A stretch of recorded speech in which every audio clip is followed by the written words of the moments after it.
This is Renee Greenlee on May 25th, 2021, and we are recording in Marion City Hall. Speaker, can you please introduce yourself? My name is Cassie Willits. Would you like to be publicly referred to by your first name or first and last name? I'm open. Whatever works best. Okay. May we either take a photo of you or have a photo of you to accompany the transcript and recording on our website? Yes. Okay. We are planning a Readers Theater event with Giving Tree for August 10th. Would you be willing to potentially have your interview performed? Yes. Okay, thank you. All right. Can you please walk me through your connection to Marion? Sure. I own Roots in Bloom, which is a flower and plant shop in Uptown Marion. It's located at the historical McGowan House at 524 10th Street in Marion. Okay. Could you walk me through the morning of the Derecho? Sure. So the morning of the Derecho, I was at home. It was a Monday, my normal day to work from home. Two of my staff members were at the shop, Janet and Maya. It was a calm morning, and before they knew it, the storm was coming in with winds. They had one customer in the shop at the time, and they were watching through the window as the trees were starting to really blow, and the weather was getting worse and worse. The customer that we had didn't want to go to the basement. Actually, that was kind of the funny part. She said she was old, she'd been through it all, and she was going to stay upstairs. And then finally my employee, Janet, said, we're all going to the basement now. And luckily they did, because as she said that, our large pine tree that was over 100 years old, they watched that fall right from the window. And as they watched that fall, they raced to the basement to take cover. What were you thinking about that morning? Did you have any inkling that the storm was coming? Personally, I did not. I knew that we had a chance for a storm. I was actually with my children. We were getting ready to go to a lake. And honestly, we were about ready to get into the car when my husband said we needed to wait a minute. Their sirens were going off. So we went back inside, and we weren't there very long before we went to the basement also. So I wasn't mentally prepared for the storm. You know, we get lots of storms here. They come and go and pass quickly. So, yeah. As you were in the basement with your family, what were your thoughts about the storm?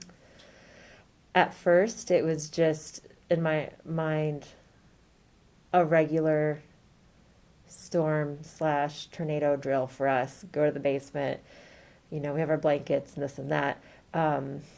And then the sounds are what I noticed to be significantly different, what we were hearing from outside.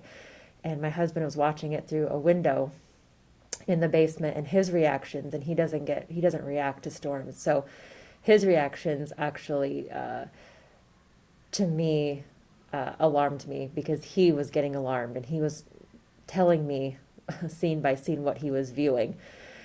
Trees coming down and things, and then when he actually had to get away from the basement window to come by us, thinking that he's the storm chaser that he is, I knew that was significant. And so that took me, and you know, we heard from our basement, our windows blew in, so we could hear water and sticks and different things blowing into the house, and it sounded like glass shattering. That was something I never experienced before, just how right on top of you it actually was. So When you came up from the basement, what were your thoughts at that point? Still kind of in shock. And when I actually went upstairs, it was still loud, but not as loud. And I had to see what was going on. I couldn't take it. So I just crept up the stairs slowly, and I saw right off the bat in our kitchen, the windows all blown in, and then all the debris and everything all over the place. My husband went outside first thing, and he just couldn't believe the trees down all around us.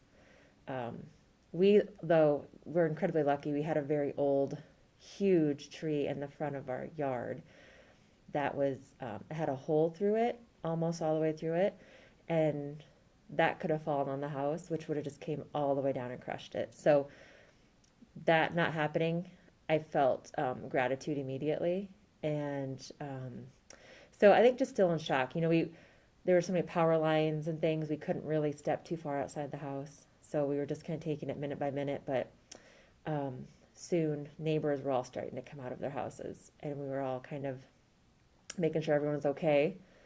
So it was such a quick shift of everybody taking cover and isolating, and then this like sense of community that quickly was building. And then from there it just took off as far as helping everyone with what they needed and things like that. So there wasn't really time to process, I don't feel like, until maybe a few days later. You're just going through the motions, trying, what do you do? We've never been in a situation like this, you know? So yeah, I think it took a while to process things. Right. Mm-hmm. At what point did you contact your employees or, get into communication Yeah. with them after the storm? I was texting him right away. When we went to the basement, I just had said, are you aware of the storm? Go to the basement. And Janet was saying, yes, we actually saw the pine tree come down. And that's when I was like, oh my gosh.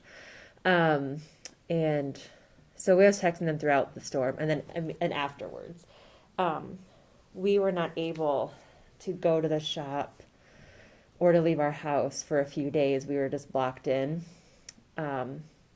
So I was getting phone calls and messages from other Uptown Marion business owners and customers that would say, I just drove by, just so you know, the building's fine. You have 2 trees down, So that was really nice that they were letting me know.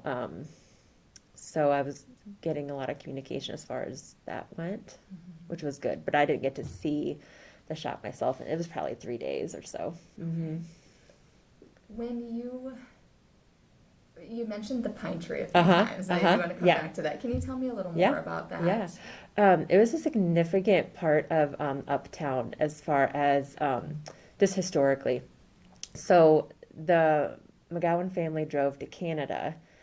That's who the building that I have my shop in is named after, is the McGowans.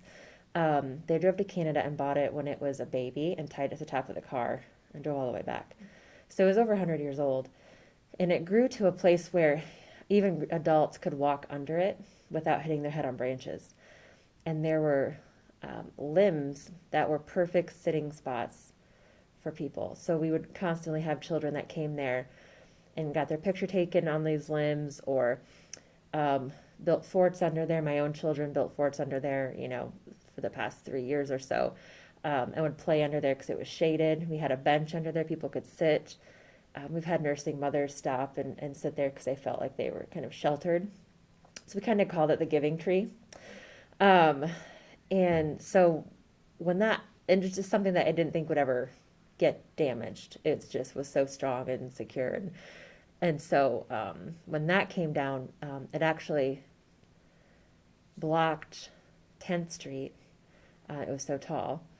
And it just completely uprooted. Yeah, so we have a chainsaw artist who's going to create some community benches and seats out of what's left of the stump, so we can kind of continue to use this giving tree on our in our yard over there around the gardens. So that's how we're kind of just continuing its legacy, I suppose. Right. Mm-hmm. What were your feelings when you saw that tree down? Yeah, it was sorrow. I don't when you take things for granted. We all do, and it was always there. And so when we saw it down, it was just shock, and you saw just how strong the roots were, and just how majestic it was. And so yeah, it was sad, definitely. That was a big part of the landscape, but also people that would come by and just take pictures of it. So it was shocking. But my children started to play in the roots of the tree and build forts in the roots. They were so huge. So it was really neat to watch this tree go from life to now, no longer growing or thriving, living, but still being enjoyed, and see how strong it still was. So that was kind of neat to see that come full circle, the life of the tree, and to be a part of that. So yeah, it's still kind of, when we look at it, still kind of shocking because we still have pieces of it in the yard that they're just too heavy to do anything with right now. Um, but yeah, we've had a lot of customers come by and just make comments about how they can't believe it's gone, or they want to know how it fell, or things like this. So it's ongoing that people either not from here didn't know it fell, or you know um, are visiting family and just discover that it's no longer there or something like that. So it's still being kept alive because it's being spoken about. Right. Mhm. Such a landmark, huh? Yeah. Mm-hmm. Wow. Let's talk a little bit about Roots in Bloom then. Uh-huh. So you said the building itself was not damaged, but was there any part of your livelihood of Yeah. Roots in Bloom that... Yeah. Well, our roof was damaged. Okay. We lost half of another tree in our backyard. We had power lines down. We didn't have power. Being a flower shop, we have to keep our flowers cool. So without power, in that heat, we lost all of our product. Even the plants inside, plants love humidity, but they don't like to be in the dead heat that we had. So we lost a lot of our indoor plants. We lost all of our outside inventory. That was just blown all over town. Outdoor plants and pots and garden accessories and things. So, yeah, we didn't have power. I think it took about a week before we had power. And so it was just a matter of cleaning out the coolers so we didn't have any bacteria, and cleaning the shop. And we honestly started with the outside because we had so much debris. Our neighboring building next to us lost the whole top of his roof, and so we had lots of glass from his broken windows. We had lots of all sorts of debris and things in the yard. So we spent a lot of time trying to get the outside where it was safe to be to walk in, and then we kind of started to focus on the inside. We didn't open up, though. I think we stayed closed for 2 weeks, just because even with the tree down that was blocking 10th Street, you couldn't get to our shop anyway. And my employees had a lot of damage to their homes, and so just getting everyone to where they were comfortable in their homes again was kind of a priority. At my house, we didn't have power for a couple of weeks, and just keeping the children cool and using our grill to make dinners. Everyone was just getting by. So opening the business wasn't top priority. I was so grateful the building was still standing, because if it wasn't, that would have just, I don't know if we could have came back from that, especially after the pandemic. This would have been just like kind of the nail in the coffin there. But so roof was damaged on our garage also. Ironically, being an old building, we still have single pane windows that are original windows, and I thought for sure they'd get blown in. They didn't.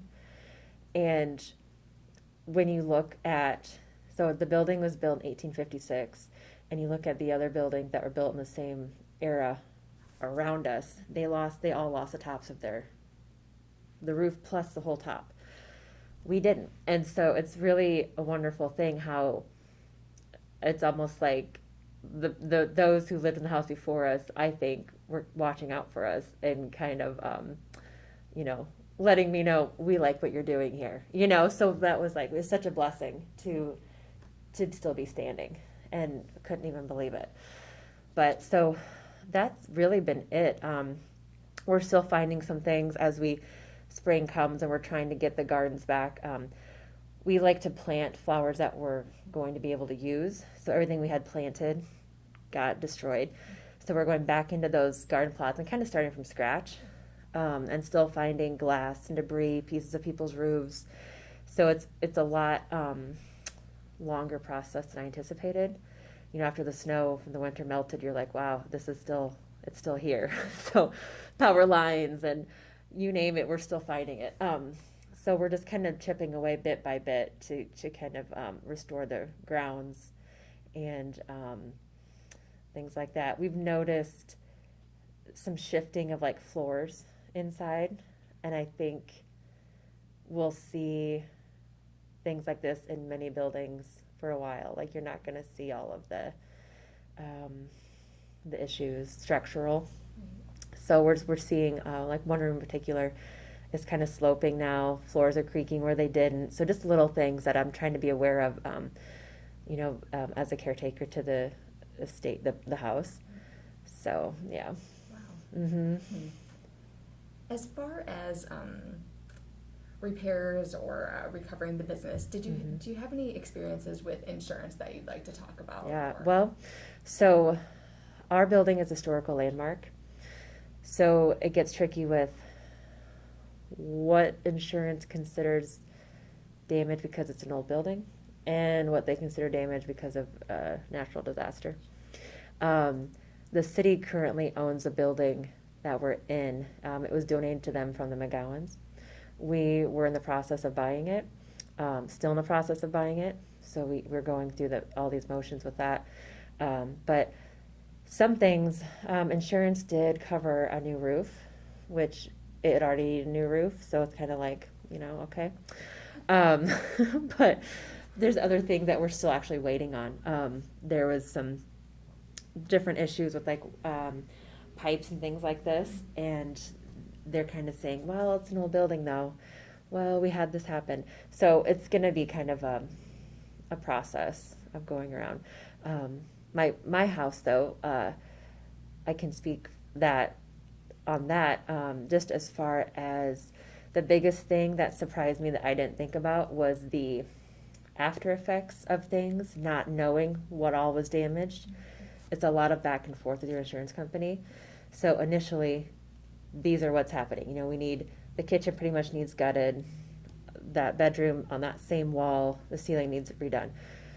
At first, we didn't see anything upstairs. A month later, we say, okay, the ceiling's leaking. So now we had to go back to insurance and say, this is happening. So it's been a lot of communication between the insurance company, us, and our contractors, which actually we've heard stories about being ghosted. We were ghosted. We've had stories of people taking payment without doing the work. That happened to us too. So yeah, we had worked with a company that already came in, did estimates, was supposed to start, and then they stopped responding to us. And we just found out this week actually that the gal that was representing the company was doing that consistently, and she was let go. So now they're coming back in, redoing all estimates so they can start the process over again. So we're just grateful to get correspondence from them. And then as far as that tree that I spoke about that was at my home, my residence, we had to end up getting that cut down just because we knew if it didn't fall during this storm, it's weakened, it's weaker than it was before. This is the opportunity to cut it down. So we paid someone to cut it down, and he never did the work. So then we ended up finding another company that was able to cut it down, and sadly, the place that we paid that didn't do the work, we're not the only ones. We're seeing on social media different comments and things. So we have court dates with that situation. But there's so many stories like that, and we're just grateful we were able to still get the tree cut down and then still get work done on our property. Other people had it worse, so just a mix of gratitude and frustration, and it's just an ongoing thing. Oh, sure. Uh-huh. Yeah. Mm-hmm. What about any community help as far as your business or your home? Did you have anybody jump in and help out with cleanup or? Yeah, it was very humbling. Home, my husband was out doing tree cutting for our whole neighborhood, it felt like, for days. And that was wonderful to see. And then the community that he built with neighbors that he maybe had never met before, the ones that kept to themselves, so that was really wonderful. And we can feel that connection to this day. And seeing people, when we'd have power, grilling from multiple houses or things like this, that was wonderful. At the shop, I had people reaching out, wondering if we need help with anything. And I honestly was kind of overwhelmed and was not going to accept any help because all these people had their own homes. But I think that fear of small business closure from pandemic, and then add the Derecho, it was, our regulars were really concerned, which that was very humbling that they would even put forth the effort to reach out when they themselves had a lot going on. So, yeah, we had a lot of people wanting to help. And right now, with our gardens being kind of destroyed and things, I sent just a social media post saying if anyone had hostas that they wanted split, we could come split them. And we were going to be, looking for things to recreate the community gardens that we were working on. And we now have probably 20 hostas that we need to plant. So it's really nice that that's still happening. If we need anything, like that you could just mention it, and people will come forth and do what they can to help. And I've seen that in our community all over the place. So that's been really humbling and a lot of gratitude there. And I think we needed that feeling of connection coming together after coming from the pandemic. Yes, Mm-hmm. definitely. Mm-hmm. That's wonderful. Yeah. So, as far as post-derecho, the days, the months after, did you need to get information or resources, or do you have any thoughts on that? Yeah, I mean, just not really sure what to do. We weren't able to reach our insurance company for days, and it felt like, are we going to be too late? You just don't, there's so many uncertainties. With the shop as well, so many uncertainties. How long can we afford to not open? When do we absolutely have to be open by? And can we do it when there's still debris and people can't park on the street? So it was just a lot of figuring things out again, which it felt like we were already doing that from the pandemic. So it was, okay, now we're figuring this out on top of this. And so resources, it was just more of, I was so thankful for social media when I finally got internet, so I could kind of read and on my Marion pages and the business pages that I'm on and other business owners, just to kind of get a sense of what is everybody doing, what opportunities do we have. And a couple of chamber members I would see walking around and kind of getting a feel for what was happening in the buildings that were uptown, which was nice.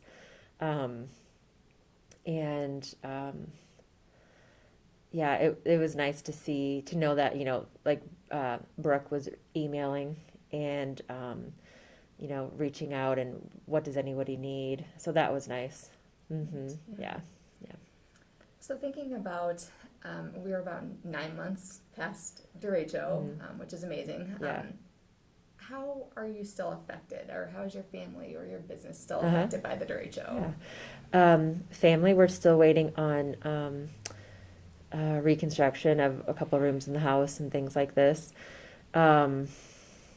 Still kind of picking up pieces of glass, picking up pieces from it, physically and metaphorically speaking. Same with business. We are still picking up the pieces. Like when we're starting to get outside, we're still seeing debris and things. So it's a constant, and also a constant. We're discovering new things that we didn't know we don't have any longer. Like, okay, we don't have any shovels. I didn't even think about that. They blew away. We don't have this. This was damaged. Our potting bench was damaged. Things that we're just realizing we don't have any longer on the property, or they're damaged. So it's just keep an open mind. And the word grace comes to mind because we're just constantly needing grace each day. There are no... the goals are very open, just trying to figure out the best thing to do each day. And that's one thing that I've learned that is a must for us. So, yeah, and we're seeing customer-wise, everyone having so much going on in their own lives that, maybe their priorities are shifting as far as where they're shopping, why they're shopping, if they can shop. So we're just kind of taking it month by month and seeing what the needs of the community are and trying to meet those. Mm-hmm. Through the months after the Derecho, how has your experience been emotionally? Mm-hmm. I personally was exhausted emotionally from pandemic and then Derecho.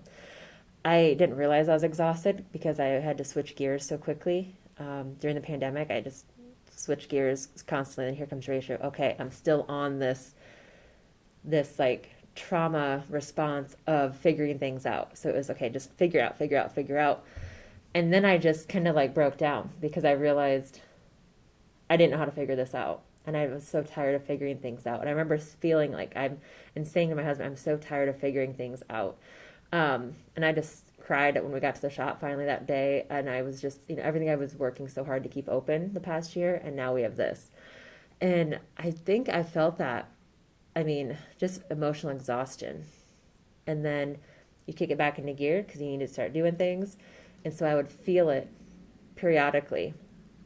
So just that emotional and physical absolute exhaustion with it. And exhaustion and depression of seeing everything destroyed around you. That was like, enough when you had so many days.